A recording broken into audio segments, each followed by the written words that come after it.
എടാ this is സിദ്ദിൻ. എടാ ഞാൻ മാത്യു തോമസിൻ്റെ ലേറ്റസ്റ്റ് പടമായിട്ടുള്ള സുഖമാണോ സുഖമാണ് എന്ന പടം കണ്ടു. ആക്ച്വലി ഇത് ഇപ്പോൾ ആമസോണിൽ വന്നിട്ടുണ്ട്.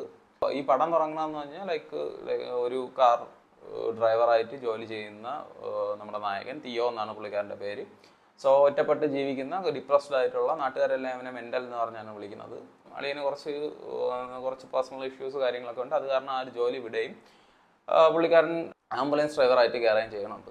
ഓക്കെ, സോ അങ്ങനെ ഇരിക്കുന്ന ടൈമിൽ മരിച്ചു പോണ ആത്മാക്കളെയൊക്കെ കാണാം. അവരെ ബന്ധുക്കളായിട്ട് കൂടെ ചേർക്കണതൊക്കെയാണ് ആ ഒരു പ്ലോട്ട്. ഈ ഒരു പ്ലോട്ട് തുറക്കം കണ്ടപ്പോൾ ഞാൻ വിചാരിച്ചു ഓക്കെ, സൂര്യയാണ് എൻ്റെ മാസ് പോലെയാണ് എന്നുള്ളത്. പിന്നീട് കുറച്ച് വന്ന് ഈ പറഞ്ഞ പോലെ ആത്മാക്കൾ ടീംസ് വന്ന് ഓരോരോ കാര്യങ്ങളായിട്ട് ചെയ്യണം കണ്ടപ്പോൾ ഞാൻ വിചാരിച്ചു ഓക്കെ ശരി, നമ്മളാ സർവമായിലെ ഡെലൂലു ടൈപ്പ് അതിലൊക്കെ എന്ന് പറഞ്ഞാൽ ഫോൺ പിടിച്ച് ഓരോ സാധനങ്ങൾ ഓർഡർ ചെയ്യല് അങ്ങനത്തെ ടൈപ്പാണെന്ന് തോന്നുന്നു. ആക്കിയപ്പോൾ ഇതെന്തോന്ന് വീടിന് പെയിന്റ് അടിക്കുന്നു, പൂച്ചട്ടി എടുത്ത് അങ്ങോട്ട് വയ്ക്കുന്നു, ഷോപ്പിങ്ങിന് കൂടെ പോകുന്നു, തയ്യൽ മെഷീനിൽ തുണി അടിക്കുന്നു, അങ്ങനെ പല പല പരിപാടികൾ. അതോ ഒന്നല്ല, അത് ഏത് പടം ചതയ്ക്കാത്ത ജന്തുവിൽ എനിക്ക് തോന്നുന്നു കൊച്ചിൻ അനീഫയാണ് ജഗദീഷ് ശ്രീകുമാറാണ് പറഞ്ഞത്. 1 2 അല്ല 1 ഡസൺ പ്രേതങ്ങളാണ് അതിനകത്തുള്ളതെന്ന് പറയും പോലെയാണ്. അങ്ങനെ ഒരു ഡസൺ ഉണ്ട് അതിനകത്ത്. ഓക്കെ ശരി. അങ്ങനെ ഈ പറഞ്ഞ പോലെ പുള്ളിക്കാരൻ ഫസ്റ്റ് ആത്മാവുമായിട്ടുള്ള ഒരു ഇൻട്രാക്ഷൻ ആയിട്ട് ഒരു സീനുണ്ട്. എന്ന് പറഞ്ഞാൽ ഇപ്പം വഴിയരികിൽ ഒരു വീട്, ഓക്കെ, അവിടെ ആ ഒരു റോഡ് സൈഡിലാണ്. അപ്പം ആ പുള്ളിക്കാരൻ്റെ ബൈക്കിൽ, അതായത് നമ്മുടെ ലീഡ് ക്യാരക്ടറായിട്ടുള്ള തിയോയുടെ ബൈക്കിൻ്റെ പെട്രോൾ തീർന്ന് അവിടെ ഒതുക്കി വെച്ചിട്ട് പോയി. ആശാൻ പോയി കുപ്പി എടുത്തിട്ട്, അതായത് കുപ്പിയിൽ പെട്രോൾ അടിച്ച് തിരിച്ചു വന്നപ്പോഴേക്കും വണ്ടി കാണാനില്ല. അപ്പോൾ ആരോ ഒരാൾ പറയാണ് അത് ആംബുലൻസ് വരണമുണ്ട്, ഈ പറഞ്ഞ പോലെ വണ്ടി അങ്ങോട്ട് ഇറക്കി വെച്ചേക്കണം. ഞാൻ വിചാരിച്ചെന്ന് വെച്ചാൽ ഓക്കെ ശരി, അപ്പുറത്ത് മുടുക്കിൻ്റെ സൈഡിലല്ലായിരിക്കും, ചിലപ്പം വണ്ടി അവിടെ മതിലിൻ്റെ സൈഡിൽ അവിടെ ഒതുക്കിയിട്ടായിരിക്കും എന്നുള്ളത്. സംഭവം വണ്ടി എടുത്ത്, അതായത് പുള്ളിക്കാരൻ്റെ ബൈക്ക് എടുത്ത് വീട്ടിനകത്തോട്ട് കയറ്റി വെച്ച്, എന്നിട്ട് ആംബുലൻസ് തന്നെ വീണ്ടും വീട്ടിനകത്തോട്ട് കയറ്റി. പിന്നെ എന്തിനാണ് ആ വഴി ഇരിക്കണ ആ ഒരു ആ ഒരു ബൈക്കിനടുത്ത് വെച്ചത്?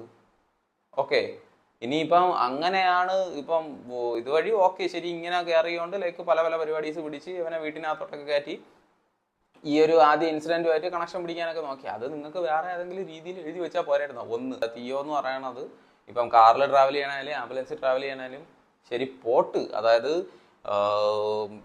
വണ്ടി അനങ്ങണോ ഇല്ലേ എന്നുള്ള സെക്കൻഡ് തിങ്. പക്ഷേ അതിൻ്റെ ബാക്ക്ഗ്രൗണ്ട് ഗ്രീൻ സ്ക്രീൻ ആണെന്നുള്ളത് നല്ല വൃത്തിക്ക് തന്നെ അറിയാം. അത് കുറച്ച് നല്ലൊരു രീതിക്ക് എടുത്ത് വെച്ചുകൂടെ, ഇതെന്തോന്ന്. ഓക്കെ, അതിനുശേഷം ഈ പറഞ്ഞ പോലെ ഓരോരോ ബന്ധുക്കളായിട്ട് ആത്മാക്കളെ ബന്ധുക്കളായിട്ട് ഇങ്ങനെ വിളിച്ചുകൊണ്ടുവരും. ഇതിലെന്ന് പറഞ്ഞാൽ ഒരു ഷോട്ട് ഉണ്ട്, അതായത് എനിക്കാണ് പുള്ളിക്കാരൻ്റെ പേര് നോബി എന്തോ ആണെന്നാണ് തോന്നുന്നത്. പുള്ളിക്കാരൻ മരിച്ചു കിടക്കുന്ന ആ ഒരു സീനിനകത്ത് എന്ന് പറഞ്ഞാൽ അതൊരു വൈറ്റ് ഷോട്ടാണ്. കുറച്ച് ആൾക്കാരെല്ലാം അതിനകത്ത് നിപ്പുണ്ട്. അതെനിക്ക് തോന്നുന്നത് ചെയ്തേക്കണമെന്ന് വെച്ചാൽ അത് ഷൂട്ട് ചെയ്തേക്കണ വല്ല ഐഫോണിൽ ക്യാമറയിൽ വല്ല സിനിമാറ്റിക് വല്ല ഇട്ടിട്ടാണോ. കാരണം എന്ന് വെച്ചാൽ ആ ഒരു സീനിനകത്ത് കുറച്ച് പേരെ ബ്ലറായിട്ട് കാണാം, കുറച്ച് പേരെ നല്ല വൃത്തിക്ക് കാണാം. എന്നിട്ട് മാത്യൂസിനെ ആ പുള്ളിക്കാരനെ ഇങ്ങനെ വെച്ച് കാണിക്കുമ്പോഴേക്കും ബാക്ക്ഗ്രൗണ്ട് മൊത്തം ബ്ലർ. അതുപോലെ തന്നെ ആ ഒരു സീനിൽ തന്നെ ആംബുലൻസിൻ്റെ ഫ്രണ്ടിൽ ഇത് നമ്മളെ ആദരാഞ്ജലികളെന്ന് പറഞ്ഞ് വെച്ചേക്കണ ഒരു പരിപാടിയുണ്ട്. ഞാൻ ഈ വീഡിയോ എഡിറ്റ് ചെയ്യുമ്പോൾ ഈ ഓവർലേ അടിച്ച് മറ്റേ സിനിമയുടെ പോസ്റ്റർ വയ്ക്കൂലേ, എനിക്ക് അതാണ് കണ്ടപ്പോൾ എനിക്ക് തോന്നിയത്. നായകരെ ഇൻട്രോ കാണിക്കുന്നതെന്ന് വെച്ചാൽ ഏതാണ്ട് ഒരു സിമിലർ സീനാണ്. പക്ഷെ എന്നിരുന്നാലും അവിടെ ഒരു ഫ്ലെക്സ് കൊണ്ടുപോകുന്ന സീനുണ്ട്.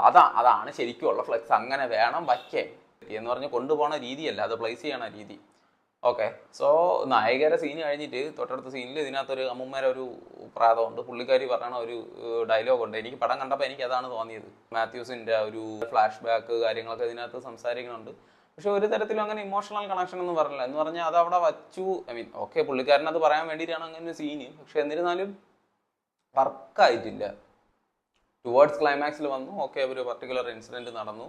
ലാസ്റ്റ് എല്ലാവരും കൂടെ ഒരു ഫോട്ടോ ഫ്രെയിമൊക്കെ വെച്ച് ഒരു ഫോട്ടോ എടുക്കുന്ന നടുക്ക് ഒരു സംഭവം കൊണ്ട് അത് പ്ലേസ് ചെയ്ത് വെച്ചേക്കണം. അത് എന്ത് അതൊന്നും ഞാൻ പറയണില്ല, പ്ലേസ് ചെയ്ത് വെച്ചേക്കണം. ഞാൻ തന്നെ ആലോചിച്ച് അവർക്കത് ഒറിജിനൽ ഒരെണ്ണം വെച്ചാൽ പോരെ. ഇത് ഒരുമാതിരി മറ്റേ ക്യാൻവയ്ക്കകത്ത് മറ്റേ ഒരു സ്റ്റിക്കർ കൊണ്ട് വെച്ച പോലെയാണ് ഇരിക്കുന്നത്. ഈ പടത്തിനെ ഇഷ്ടപ്പെട്ടവരുണ്ടായിരിക്കും, ഈ പടം മോശം എന്ന് പറഞ്ഞവരുണ്ടായിരിക്കും, ചിലപ്പോൾ എൻ്റെ അഭിപ്രായത്തോട് യോജിക്കുന്നവർ കാണും, ഇല്ല വിയോജിപ്പുള്ളവർ കാണുമായിരിക്കും. ഓക്കെ, അത് നിങ്ങളുടെ ഒരു താല്പര്യം. കാരണം ഓരോരുത്തരുടെ മൈൻഡ് സെറ്റ് ഓരോ ഇതാണ്, ഓരോരുത്തർ കാണുന്ന രീതിയും ഓരോ ഇതാണ്. അത് മാത്രമല്ല മാത്യൂസ് പുള്ളിക്കാരൻ്റെ എനിക്ക് പേഴ്സണലി തോന്നുന്നതാണ് എന്ന് പറഞ്ഞാൽ പുള്ളിക്കാരൻ്റെ ആ ഒരു കരിയർ ഗ്രാഫും കുത്തനെ ഇടിഞ്ഞിടിഞ്ഞ് വരെയാണ്. ഇപ്പോൾ ബ്രൊമാൻസ് അത് പിന്നെ ലൈക്ക് ആ ഒരു മറ്റേ സംഗീത് പ്രതാപ് ഉള്ളതുകൊണ്ട് അങ്ങനെ ഹിറ്റായി എന്ന് എനിക്ക് തോന്നുന്നു. പിന്നെ അതിനുശേഷം ലൗലി, മറ്റേ എന്തൊരു നൈറ്റ് റൈഡേഴ്സ്, ഇപ്പം ഇത് എല്ലാം ഒന്നിനൊന്ന് കണക്കി തന്നെ.